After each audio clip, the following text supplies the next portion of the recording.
Assalamualaikum warahmatullahi wabarakatuh.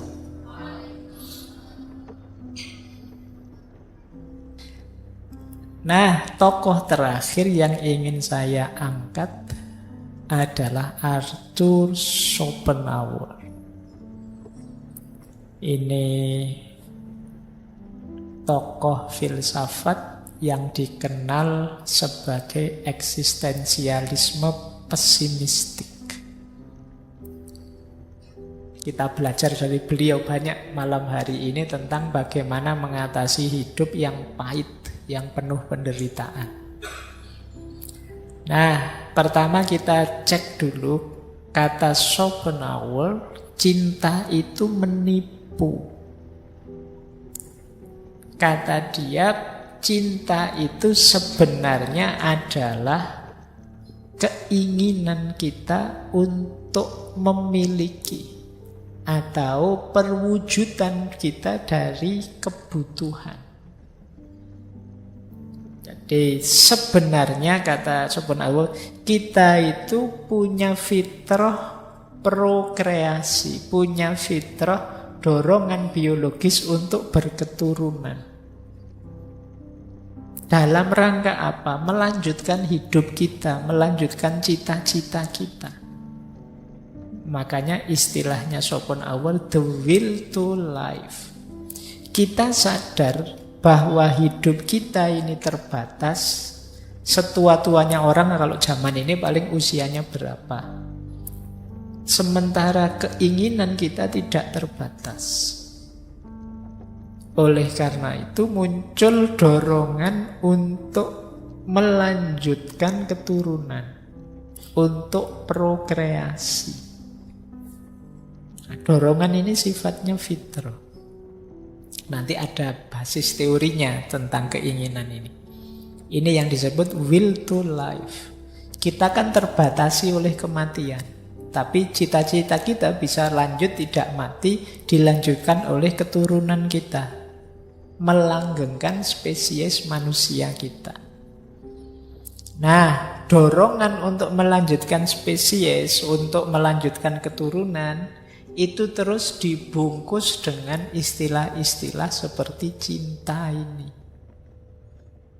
Makanya kata Schopenhauer, sebenarnya konsep cinta itu ilusi, itu menipu. Hakikatnya apa? Dorongan untuk berketurunan.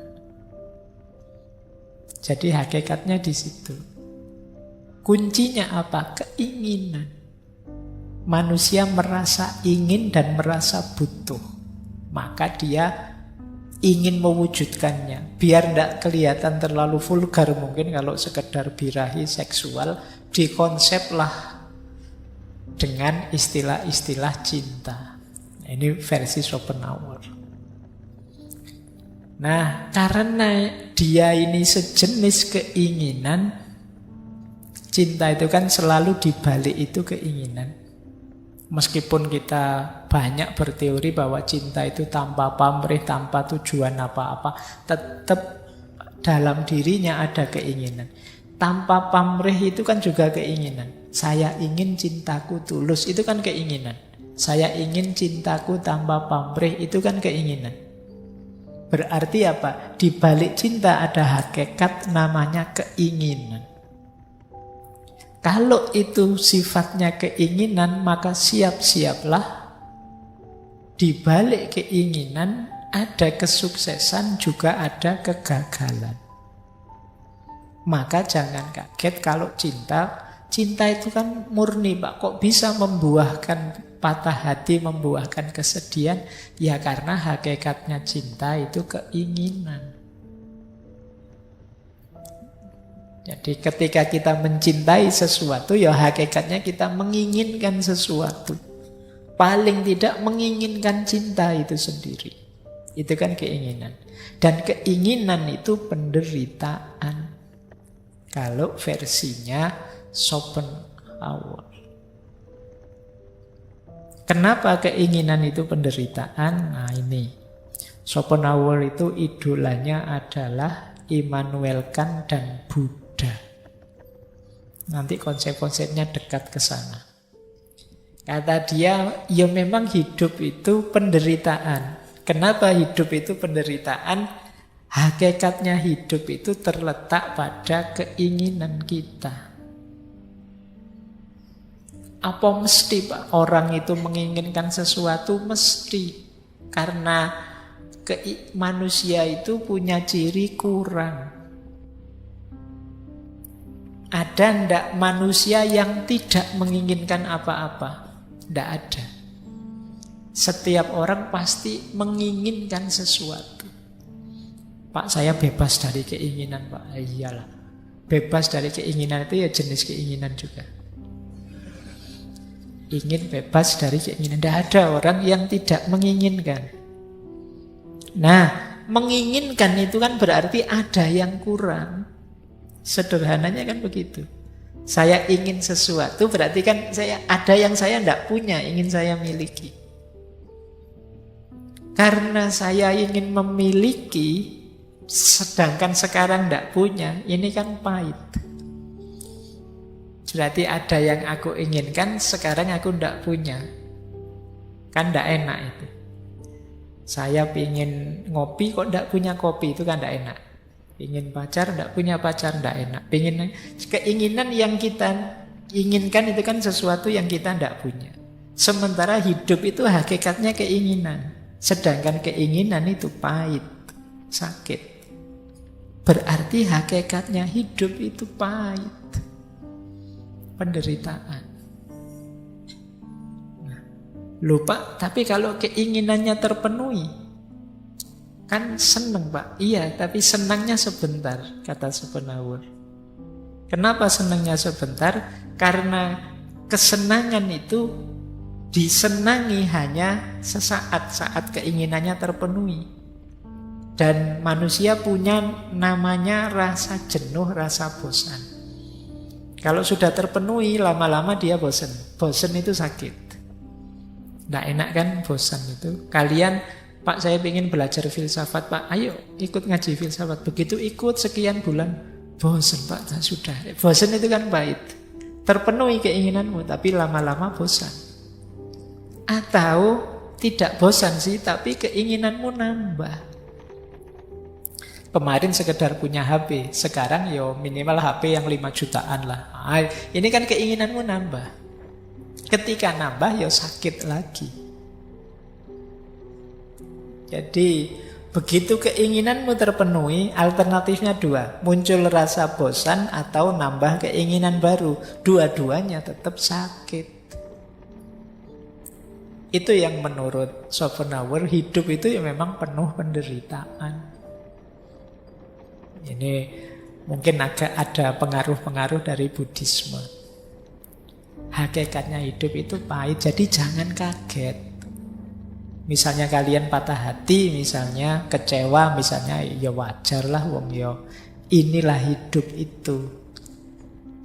Memang formatnya format penderitaan. Kenapa kok hidup itu menderita? Karena hidup itu hakikatnya adalah keinginan, will. Sementara keinginan itu pahit. Berarti memang hidup itu pahit. Ini teori dari Schopenhauer. Nah, dia melanjutkan. Bagaimana mengatasi penderitaan? Ada 3 jalan. Melawan keinginan yang tidak semuanya bisa dipenuhi, sehingga melahirkan kekecewaan-kekecewaan. Kata Schopenhauer ada 3 jalur kita bisa menaklukkan keinginan itu. Yang pertama jalan estetis. Yang kedua jalan etis. Yang ketiga jalan asketis. Nah ini nanti bulet muter-muter ketemunya nanti di asketis, spiritual, agama. Yang pertama jalan estetis. Jalan estetis itu ya melalui estetika, katarsis, menghibur diri, melampaui diri, mengatasi ruang waktu. Misalnya melalui seni, itu kan estetik.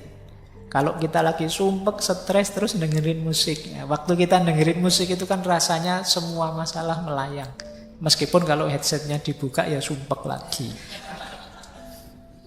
Jadi kenapa begitu? Musik memberi fungsi katarsis, meredakan, menyingkirkan masalah tapi sementara. Kalian yang bisa nari misalnya, kalau sedang sumpek, stres terus nari, itu kan terlampiaskan kesumpekanmu dari tari. Tapi nanti begitu selesai nari ya sumpek lagi.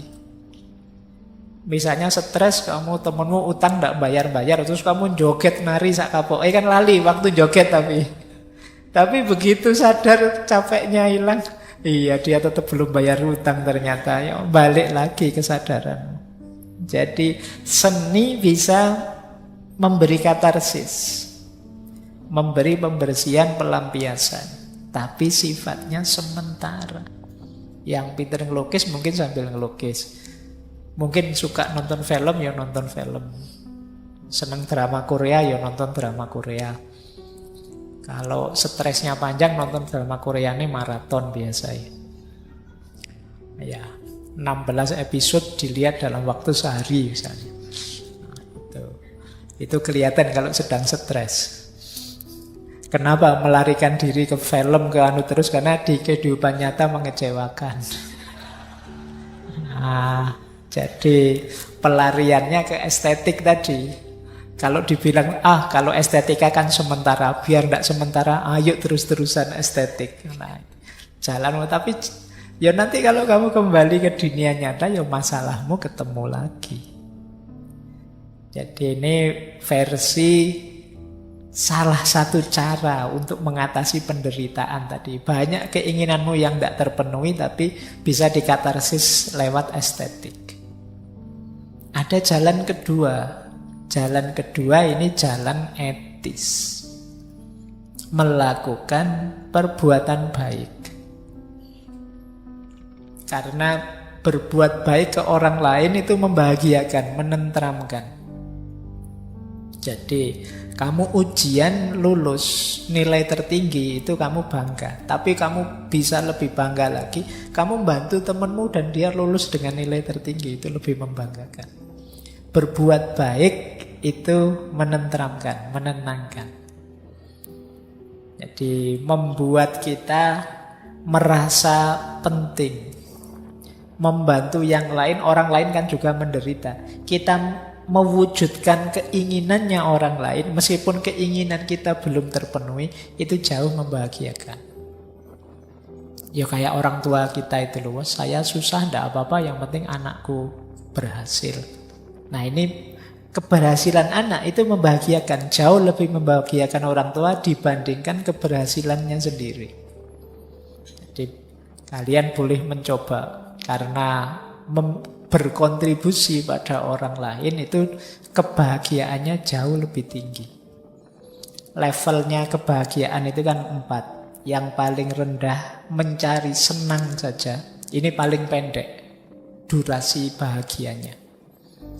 Jadi yang kedua lebih panjang, yaitu mencapai sesuatu, achievement, prestasi, kemudian mencapai goal yang sudah kamu tetapkan. Ini bahagianya jauh lebih panjang. Ada lagi yang lebih panjang lagi, yaitu contribution. Kamu berbagi, memberikan kebahagiaan pada orang lain. Itu bahagianya lebih panjang lagi. Dan ada bahagia yang tidak habis-habis, tidak selesai-selesai, yaitu apa?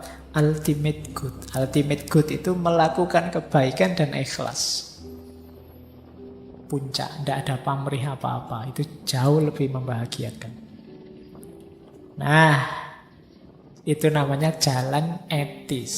Sayangnya jalan etis ini juga masih terlibat dengan hidup nyata, yang kadang-kadang mengecewakan juga.